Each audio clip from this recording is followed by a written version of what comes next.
Nabi, hei kafir-kafir kadari.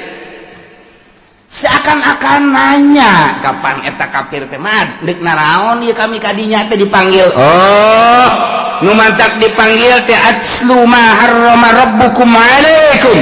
Kaulah bakal nyebutan macakeun hukum-hukum anu diharamkeun ku pangeran aranjeun kabeh. Maneh teh ngomong nang di pangeran. Yo, aya hukum keputusan ti pangeran. Ieu nu bakal dicaritakeun ieu. Dengekeun. Ayat sabaraha Ahmad? Ayat 9 bakalna. 5 jelas. Nu 4 samar. 5 jelas, 4 samar. Dijieun di 2 ayat. Cik coba kumaha man? Cek Abu Jahal, kami hayang ngadengekeun instruksi ti pangeran. Ya, dengekeun nya. Mana? Nomor kahiji alla tusyriku bihi syai'a. Allah ngainstruksikeun ka aranjeun kabeh dengekeun ku cili maraneh kabeh nu 5 perkara nu jelas teh. Nomor kahiji ulah sok ngamusikeun ka Gusti Allah saeutik ge ulah aya syirik. Sugan teh naon mah sia menyinggung aing ulah aya ngamusyrik. Kok bisa kos kitu sih man kunaon eta cek pangeran kieu cek pangeran deuk pangeran mah ka Allah bae ulah sok make Uzza Manat Lata kan ka pangeran mah teu kadeuleu cek yana gaib pangeran mah kami ge percaya aya pangeran teh ngan atukan urang kulantaran gaib hese geus bae make nu aya heula nu kadeuleu ieu teh pangeran tuturunan kapan ti karuhun urang kadeuleu atuh tinggal disuguh bae. Justru etalah instruksi ti Gusti Allah nomor kahiji alla tusyriku bihi syai'a ulah musyrik. Nomor kedua wa bil walidaini ihsana ai ahsinu bil walidaini ihsana. Nikmat nu panggedena iman ka Gusti Allah, iman ka Kangjeng Rasulullah Muhammad sallallahu alaihi wasallam. Matak dijieun nomor hiji alla tusyriku bihi syai'a. Nomor kedua kanikmatan teh ayana urang diayakeunna urang hakikatna ku Gusti Allah tetapi melalui hikmah sabab menang indung bapak urang. Bayangkeun ku otak urang coba cek Kangjeng Nabi urang ti eueuh aya menang hikmah bapak urang totoker tengah peuting nandean indung paparahuannya beres ti kelebu sorry sia gimana nu ti kelebu tah beres ngandung apan eta mah mawa maneh 8 bulan galibna bayangkeun kok naik kana puyeng naik kana ceuli tarorek naik kana irung naik kana bibir teu ngeunah dahar teu ngeunah nginum nu mantak nyana raba-raba mana nu ngeunah cak nyana neuleuh buah ngora cak nyana pasti ngeunah neuleuh cau ngora pasti cak nyana ngeunah neuleuh jambu ngora pasti cak nyana ngeunah neuleuh tai ngora pasti ngeunah masa nu ngora-ngora lah eta kan diicip-icip kunaon eta aya manehan kan di jero terus 3 bulan 4 bulan rada deres mulai rada ngeunah deui dahar deka mamada ge make diperhitungkeun moalah lantaran ieu keur hamil ieu keur ngandung pan eta di jero beuteung keneh geus deudeuh indung ndek kondangan deui itu ulah lah cak bapana emang kunaon gitu ulah ieu baja deukeut ya ulah deukeut ge emang kunaon gitu besi kumaha meureun di jero anak lain emang kumaha teu bagus kadeuleuna kunaon gitu lantaran di deuleu dihareup sakumaha jelema anu melendam deuleu di tukang geus bagusna nu jelas pan lain kitu nu jelas pan lain kitu deudeuh ka anak besi kaganggu dek nginum ieu ulah lantaran besi mabok di jero, dek ngadahar ieu ulah besi mabok di jero, dek sare dek naon ge masih diperhitungkeun di jero beuteung kene geus diperhitungkeun ku indungna. Masyaallah mulai ku ari geus 9 bulan geus siap-siap dek ngalahirkeun antara dua pae hirup jihad jana ya Allah ya Rabbi embung disesar lantaran aya lawang nu khusus nu mantak embung disesar lainna naon mahal 12 juta sedangkeun ieu kan kemampuanna ngan saukur 1 juta 2 juta dipaksa ku dokter kudu disesar bae zalim dokter nu mesti ulah disesar mah haram disesar sebab nyesar mah ngarusak alamun geus mesti terakhir kakara tuh masalah lawangna teu bisa teu mampu ngaluarkeun lantaran ieu adalah melebihi kapasitas sebab waktu asup nama leutik kunaon keluar jadi gede nah ieu melebihi kapasitas tapi ka kawasan Allah ja keluar bae keluar bae nu asup mimiti leutik keluar gede masalah masalah teh bakal jadi pikiran ulah urusan kekawasan Allah apa warinya ngabeten ngaheujeun borosot alhamdulillah anak aya langsung kunyana dipandian kumaha dukun dan semadi susuan teu meunang aya nyamuk teu meunang aya naon digebegan kunyana kaganggu sare indung teh pikir ku otak coba aduh langsung nyusu menang sababaraha penting mah 2 nu nyusuna seuris ya mah heran aing mah nu hiji orok nu kumisan teh mah eta masyaallah nu pamalingan si euneun teh ya cek pamalingan budak eta mah nu nyusu kumisan orok na bae kumisan komo bapana budak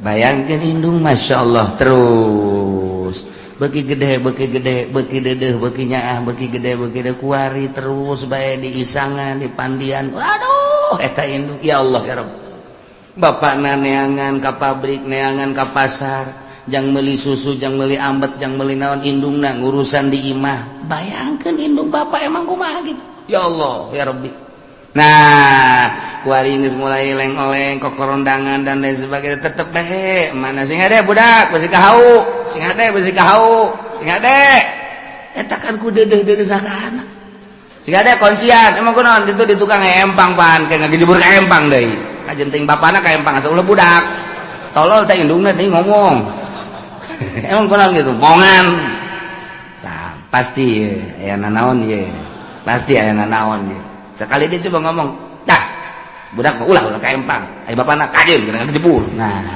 emang kunaon gitu tilok balik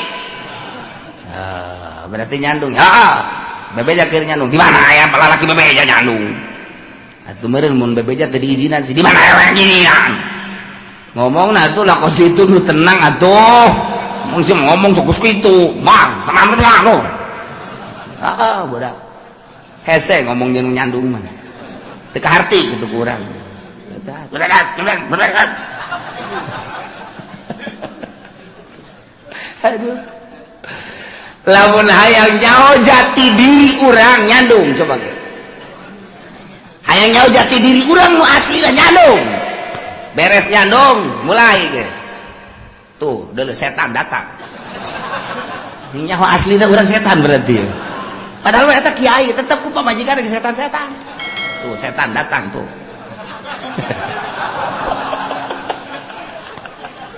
eta nyawa aslinya orang cangkilan kiai di setan-setan ku pamajikan atuh komo tukang karung mah juri geledegan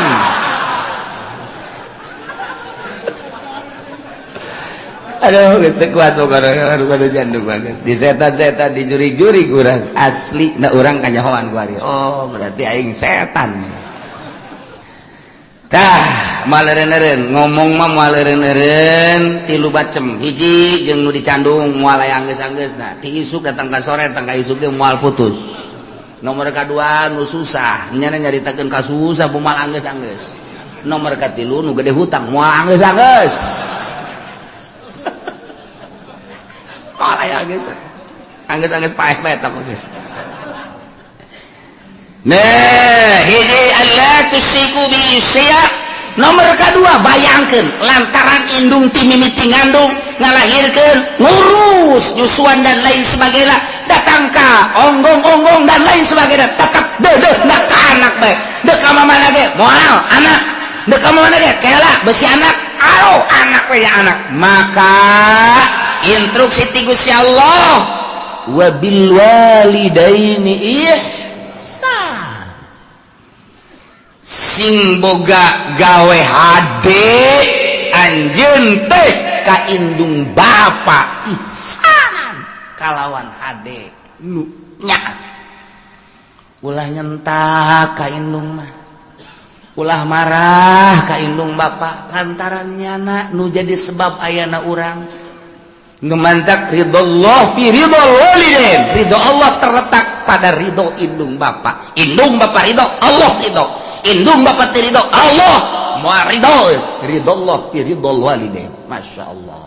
Dua nomor ketilu wala taqtulu auladakum min imlaq kalakuan nomor kahiji baheula ku parmekah teh musyrik nu mantak cek Gusti Allah alla tusyriku bihi syai'a. Nomor kedua kaindung bapak teh sogol urang Arab mah nu mantak diinstruksikeun ku Gusti Allah wa bil walidaini ihsana. Nomor katilu kalakuan urang Arab teh mun boga anak awewe teh asahina sangkilang kukumaha ge tetep bae kunyana dibungkus sirup-irup dikubur. Atawa mun boga anak teh lantaran ieu kehidupan teh kurang pati mantap can mapan lahir deui ka dunya teh kubur.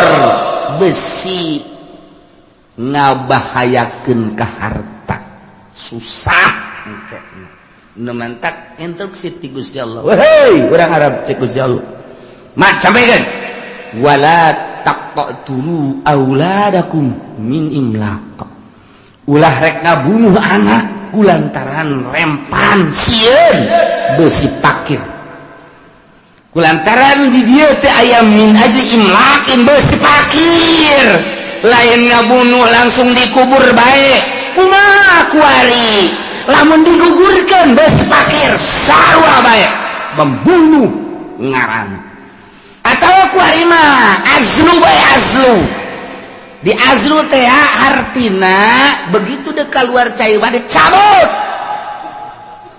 besi anakan. Emang benar gitu lah can mapan ya besi pakir sarua jeung ngabunuh azlu eta. Nomor katilu ditahan ulah kena boga anak cukup 2 saja masuk kabeh lain kabeh cukup 2 emang kurang bayangkeun coba orang kan hanya jadi karyawan yuk atuh kan pendapatan saya kan orang lah iya imah ge can boga ieu motor gen kreditan kumaha lamun timbul anak deui ya pokoknya mah besi susah lah ka dituna tah eta kos kitu teh ngabunuh ngaran dilarang ku agama kabeh larang ku agama mun sieun pakir azlu dilarang ku agama besi pakir mah sieun besi pakir mah. Kemudian atuh ayeuna mah kitu komo ngabunuh langsung mah menggugurkan besi pakir haram ngabunuh sarua bae aya nu ngabunuh geus kaluar aya nu ngabunuh di jero beuteung keneh aya nu ngabunuh tibahaneun sarua lamun elatna min imlaq besi pakir tetep pembunuh keneh bae ngabunuh keneh bae haram hukum. Emang na urusan rezeki kumaha kitu cek Gusti Allah nahnu narzuqukum wa iyyahum Muhammad bejakeun ka para kupar-kupar Mekah kunaon make jeung sieun pakir endahan dikubur hirup-hirup atawa diazdu dicabut teu diasupkeun ka peranakanana atawa manehanana ditahan peranakana supaya ulah boga anak kabeh ngaranna nahnu narzuqukum kaula nu agung anu ngarizkian aranjeun kabeh wa iyyahum jeung anak emang maneh kitu nu ngarizkian kaula nu ngarizkian urang makan kurang percaya ka Gusti Allah kurang keyakinan ka Gusti Allah. Gusti Allah ngajelaskeun wa ma min dabatin fil ardi illa 'alallahi rizquha. Al-Qur'an teh tepati-pati anu lempang kumalandang di luhur bumi kecuali Allah nu bakal ngarizkian. Wari aya surat ti bupati mun maneh jadi PNS bakalna ieu aya gaji eselon 1 sakian, eselon 2 kasia, eselon 3 sakian, eselon 7 sakian. Emang aya diayakeun bae lah pokona eselon 7 ge. Tah eta berbagai golongan-golongan 1 2 dan sekian. Guru golongan 1 sakian, 2 sakian, 3 sakian. Eta keputusan. Tah geus kuari diadukeun. Percayaan keneh ka Gusti Allah apa percayaan keneh keputusan bupati? Ternyata percayaan keneh ka bupati. Padahal bupati ge menangieun Allah, paeh saruanya lagi. Tapi kurang percayaan ka itu. Aduh, aing mah geus beusi teu digaji terus bae digawe pokona beusi teu digaji. Rempan. Aing teu asup di ngaguruan. Asana dipecat aing mah. Ke gaji eueuh. Ayat ti Gusti Allah mah ieu acak Gusti Allah aing nu ngarizkian sia mah ibadah bae ka aing. Sugan boga kasieun henteu. Teu salat atuh biasa-biasa bae, tenang-tenang bae. Kalem-kalem bae. Teu puasa tenang-tenang bae. Tapi ku Allah dirizkian bae. Tah ieu urang mah percayaan keneh ka makhluk dibandingkeun jeung ka Allah. Nu mantap ipis jasa iman. Entek terus aya pendidikan tasawuf maksudnya supaya keyakinan ke Allah mantap dididiklah supaya bergeser keyakinan ke Allah setik supaya pol ka Gusti Allah kena boga pol ka Gusti ini berbagai bab ieu keur bab rezeki bae polkeun ka Gusti Allah mandak lamun geus bisa pol ka Gusti Allah ti eueuh ka aya nang Allah kuari aya diurus ku Allah rizki teh ya geus ditulis memeh urang lahir geus maksum berarti kan geus aya bagianana nu bakal ka urang moal bisa ku batur nu ka batur moal bisa ku urang andai kata ku kumpulan sadunya deuk meunangkeun nu lain urang moal bisa nu lain jatah urang kumpulkeun jelema sadunya supaya ka urang moal bisa nu bakal lain ka urang tarik ka urang moal bisa nu bakal ka urang tahanan ku sadunya moal bisa datang bae tah supaya keyakinan kos kitu abe mantap ibadah ka Gusti Allah iyalah tasawuf ngaranna mulai urang boga keyakinan ka Gusti Allah geus aing mah dagang moal tani moal geus deuk ka Allah bae aya teu masalah aya sesuai mah jeung kelas teu masalah ngan aya teu sesuai jeung kelas ulah cek pamajikanana ka pan teu ka warung lah ka Allah bae pasrah ngojek atuh Kak ngojek ge sarua atuh kurang pasrah ka Allah pasrah we ka Allah sapoe dua poe Kak ieu urang teu dahar geus kumaha Allah bae kieu bae tuh Kak aya geus kos kieu urusanana kakak-kakak tuh ka Allah kula mah deuk balik itu ulah balik bang mangkudan atuh aing butuh pan ka sia tuh aing dibutuhkeun cek nyana aya di paraban teu eta aya paraban urusan Allah aya butuh urusan aing puyeng cek nyana ieu kakak eta kudu ngaji deuk nasawuf deuk norekat kudu ngaji lamun teu ngaji cilaka aya pendidikan khusus supaya mantep keyakinan urang mun nyaritakeun keyakinan loba ieu mah carita nu luhur Abu Yazid al-Bistami lepas kutubul auliya ngan memehna nyana zuhud geus jadi raja zuhud kapanggihlah jeung Ma'rufil Qurhi Assalamualaikum salam ai maneh datang ka mana ka zuhudan maneh cek Ma'rufil Qurhi cek Abu Yazid kieu kulama zuhud teh coba tanpa ayat terbersit di hati ngahayang-hayang boh usaha boh tani terhadap dunia bagus aya bae di dahar eueuh bae sobar eta kitu kulama sakitu cek marupil kurgi anjing kula ge kos kitu ambo cak Abu Yazid anjing kos kitu di negara kula mah aya bae di dahar bae nya ada sabar paling ngelel ta anjing kos kitu berarti maneh mah zuhud ka karang ke kos anjing ya Allah atuh kudu kumaha kieu nu hebat ulah hayang kana dunya di mana aya bikeun ka batur di mana eueuh sabar atuh pae cekeun ada kos ya berarti can kuat maneh tah jadi Ki Abu Yazid al-Bistami jeung Ki Marupil Qurhi eleh luhur dina zuhudna ku Marupil Qurhi lantaran cek Marupil Qurhi aya zuhud nu asli mah kos kitu aya urang sakadar icip-icip bae sesana bikeun ulah datang ka diendekeun di iman eueuh sabar deuk sabaraha poe bae paeh geus bagian ti Gusti Allah kuat teu maneh kitu lamun mah teu kuat cara tadi aya di dahar eueuh sabar aya mah di dahar sakayang eta mah anjing ambo cek Abu Yazid al-Bistami wah taat kula ka anjeun ngaguru nu mantep tak kurang lamun ka Baghdad aya kuburan Abu Yazid al-Bistami Marupil Qurhi mah misah Junaidil Babaghi Sisri Sikti ngahiji gitunya Abu Bakar Shibli misah ka Baghdad jadi kabayang kuburan-kuburan kutubul aulia Masya Allah aya deui jelema ibadah ka Gusti Allah lepas tina segala dunia sapoe di gunung bae 2 poe 3 poe geus mulai rada kaluar kesang tis 4 poe geus leuleus geus kicep 5 poe geus rada ngalungsar ngadoa Gusti pancena jak Gusti mun yakin bakal dirizkian pancan aya nu mawakeun keneh bae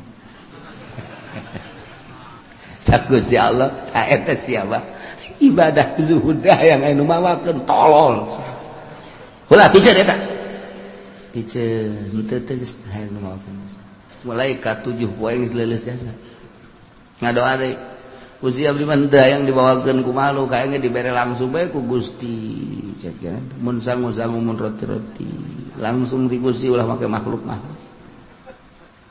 enggak saya kadalapan teh can aya keneh pan telat amat sih kaburu pae hasan aya Gusti ka 9 poe ngadoa bari ngedeng Gusti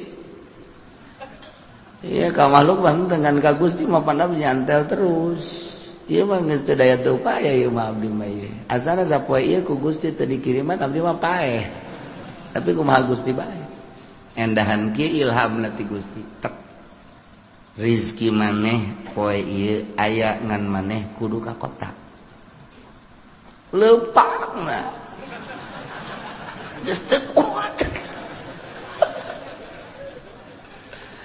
deuleu ku maneh kaluhur di deuleu tuh geus dibukakeun kasak berarti di deuleu di Lauhil Mahfuz bener rizkina aya di kota bakal numere ngan nyana kudu ka kota lain ti kamari ada aya keneh tanah enggak cek teu kuat ya saya kulantaran tulisan ada di kota ya oh nyana ngorandang ka kota ngorandang ka kota datang oge ka kota sejuk di kota dia bener teu kebal teh aya nu mere sangu sapiring cai na sagelas digeran di dahar itu seger alhamdulillah ngadoa Gusti pan Gusti mah maha kawasa atuh endek kadatangkeun rezeki mantak naon di gunung di leuweung kudu abdi ka kota capek ieu make kudu ka kota keneh bae haju eta make leungeun manusa tah abdi nu teu resepna mah hayang langsung ti Gusti gedebug kitu tah mun roti-roti bug ka handap emang pikiran urang ge kos karar itu eta pikiran urang teh majar urang mah ibadah teh kos kitu cek Gusti Allah di mana encan wajar jadi wali aing ku ari mah ulah wakazuzuhudan kaleuweung cek ngana maning mondok heula bae santren tangan kiai can kailmuan ku sia ilhamna maksudna kos kitu teh ulah waka Kulawa ka kholwa ka gunung ka leuweung lantaran ilmu kurang, moal saimbang. Moal saimbang ke lain jadi wali mikung sia. Ayeuna neangan heula guru, neangan nyana guru kebenaran eta lah di antara dua Buya Yazid Al-Bistami Syekh Ma'rufil Qurhi. Jadi ngaguru deui tah teu bisa, nu bodoh mah di bawah zuhud teh teu bisa. Nu bodoh mah pan ari anu pinter mah beureuh rezeki mah geus dibagi ieu kekilitrikan mah kekilitrikan bae tetep jatuh ai lain encan wayah mah tetep teu bisa. Boro-boro jauh nu geus di bibir ge ai lain bagian urang mah kapan ku kotok jago dipacok sok. Tinggal urang mah naleungkeun ye sia geus di bibir aing da kan. Urang keur ngadahar jagong aya kotok jalak. Eta mah percis teh mah ongkos calo duit mentaan ku babaturan set atuh lain milik urang. Motor lain milik urang dibawa ku pamalingan. Nah ige supaya teger dina ilmu urusan kazuhudan masantren heula. Mantak moal bisa jelema diangkat jadi wali lamun teu masantren moal bae kan jadi kumaha kajeun teuing nya di Trisakti di UGM misalna yeuh kuliah manu selain kuliah de kuliah lah pokona geus. Di mana tuh di IAIN misalna terus moal bisa. Lain jurusan kawalian tambah hanya ilmiah. Jang praktek lah kudu di pondok pesantren. Jurusan ilmu kawalian sakola tetap kudu mondok ya bisa.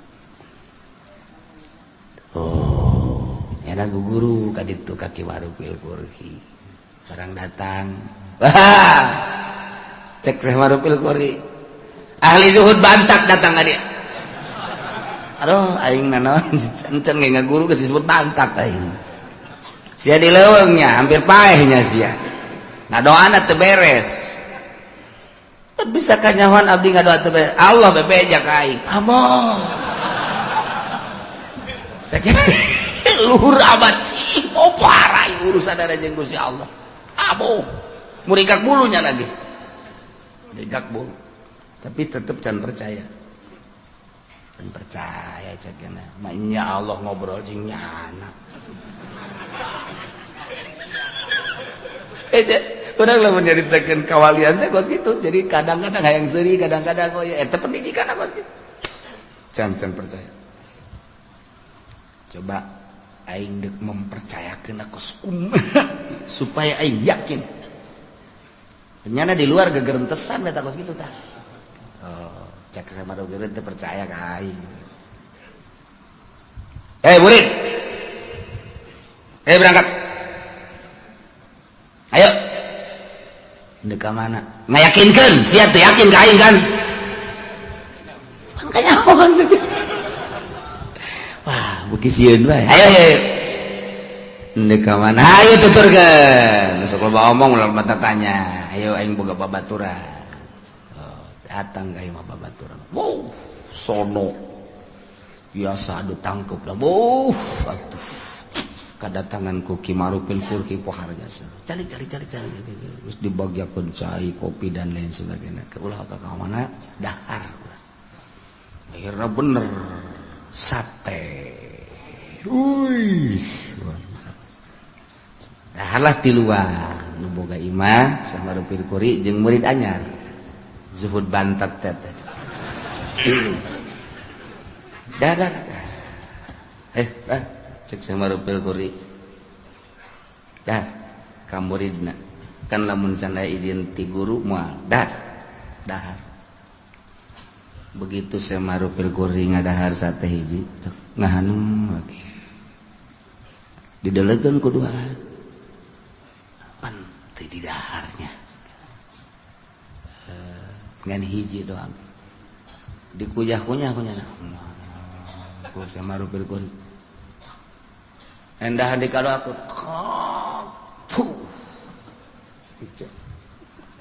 ya sekolah pada pamit baik sok dahar kalau pamit atuh geus pamit tinggal nu duaan urang cenah ieu ngadahar sate sakilobana itu teu ngadahar urang ngadahar dilojokeun ieu pan teu beres sih berarti sate teu beres ya kajian kuku bahagia sebab Syekh Marufil Qurhi mah lamun beres mah sok dahar bae.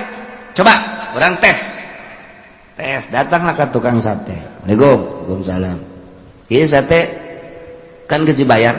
Oh masalah sakieu teh. Mena nang ti mana? Menang meuli. Nu bener ya. Bener dang meuli. Nu bener ya. Urang mah lain lalagan urusan mayar 2 kali 3 kali masa ngan deuk dicek. Ieu embe naon nu sabenerna? Pan bisa marah gitu. Kula, ya kula. Kadatangan guru kula Syekh Marufil Qurhi kemudian dahar. Aduh eta satena kunyana diicip-icip jadi balang ke teu mungkin lamun ieu teu bermasalah. Masyaallah. Hampura cenah kula cak tukang sate. Emang kurang gitu. Embe paeh ku kula di sate. Cak anu bantat juhud teh nyahoan kitu cenah tah. Guru urang embe paeh teh embe nu teu dipencit di sate ku kanyahoan. Pan urang mah eta mun lamun urang mah terus bae ya urang kadahar bangke kan. Tuh. Atuh pati ya bangsa beungeut-beungeut ku sate teh jaraha apa? Atuh teh jaraha urang biasa bae. Deuk bangket deuk naon pokona mah 15 tusuk.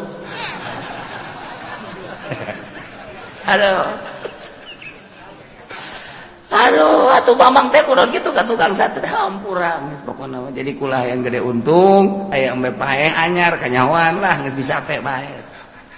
Guguran datang ka Syekh Marufil. Assalamualaikum. Waalaikumsalam. Deuk nyaritakeun embe paehnya.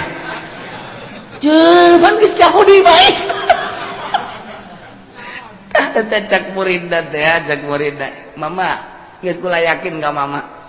Yakin jasa geus kula bakal ngaguru jasa deuk ngaguru lantaran geus yakin jasa ngan ieu bae eta nu ngabejaan sa Allah. Maksudna nu ngabejaan Allah teh kumaha? Aya atuh aing mah ngobrol terus sing Allah. Yang cenah aing. Kos kitulah kutubul aulia. Lumantan geus hese jaritakeun ada. Nyana komunikasi terus bae jeung Allah. Mun nginum sangarta dibejaan ku Allah dahar, dibejaan ku Allah antara halal jeung haram menang ti mana dan lain sebagainya. Mentak sok aya ngahuleng bedek dahar ge kieu bae. Engke beusi di lembur urang aya ngahuleng kieu tah. Bawa ka grogol eta. Edan anyar eta. Ayo sekelumit nyaritakeun tentang wali Allah pohara jasa. Nu bodoh masa dek dijadikeun wali bodoh. Mantak mun hayang urang diangkat boga derajat tetep kudu basantren. Teu bisa tuh basantren. Cenah basantren modern, teu bisa. Basantren modern lain ulah teu sekedar ilmiah jangan ramekeun negara urusan politik gaya jurusan-jurusanana urusan agama. Ngan endeup ngajurus ka darajatna salafi teu bisa di modern. Lain ulah modern teh ngan sebatas beung. Naon bedana jeung SMA? Jeung SMA jeung asad daun bedana. Sarua tah mah. Ngan beda ngaran dong sanawiyah. Eta doang beda da sakit sarua. Jang derajat lah tetep ngantren. Ieu beusi sing hade di lembur-lembur urang. Aya anu nurun-nurunkeun ilmu-ilmu kawalian tanya mas antrenna di mana heula sabaraha tahun mas antrenna sebab moal diangkat jadi wali lamun teu pinter moal anti jasa hiji alla tusyriku bihi syai'a dua wa bil walidaini ihsana tilu wala taqtulu auladakum min imlaq yakinkan nahnu narzuqukum wa iyyahum apa wala taqrabul fawahisha ulah sok gadeukeutan bangsa fawahis kabair zina deukeut bae ulah komo zina nginayahan kana cacak-cacak deukeut ulah teu komo zinahna kitu keneh pamabokan kitu keneh perjudian mazhar minha wa ma baton tegasna nu lahir nu ebreh wa ma baton jeung nu samar ari karena Allah mah pasti bae sih. Pan aya nu kieu ye, jelema teh anu kieu. Aya anu wani nonton orkes teh tah. Lamun eueuh sasaha. Lamun aya sasaha mambu. Aya nu kos kitu. Aya nu wani, aya saha, eueuh saha, wani bae. Waduh eta mah geus mempersiapkeun diri ka neraka tah mah jelas. Ieu mah di deuleuh lah geunya kae anu eueuh teh nya, anu eueuh teh. Oh, aya moal emang bener, loba nu wau ih. Lamun aing nadi ditu mah di Pandeglang nu aing daek nonton orkes. Aya di dieu mah mun pan aing di ustad-ustad ku batu deh. Iya, usah aing teh kiai, mah aku nonton orkes. Tapi lamun di Pandeglang aing nyumbang lagu guys, pokokna mah. Ya Allah. Tak eta teh kos kitu neraka keneh sebab nyana berarti ninggalkeun maksiatna lain lillah karena manusia. Tuh, gitu kan. Nonton TV teh aya di loba jelema embung, menggus kieu bae. Haram. Giliran di kamar kieu bae. Seorang tenang sorangan bae di kamar blontak kiai tolol. Jadi ayo mazharo mah bener bisa dijaga wa ma batonna nu henteu gitu. Edi dun loba jelema mah mun ka HP ge haram ya haram jelema bae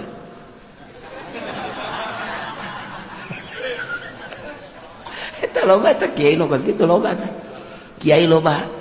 Bangsa pengusaha mah geus teu kudu kikituan mah geus ngajebur tah teh heula. Ieu mah kiai.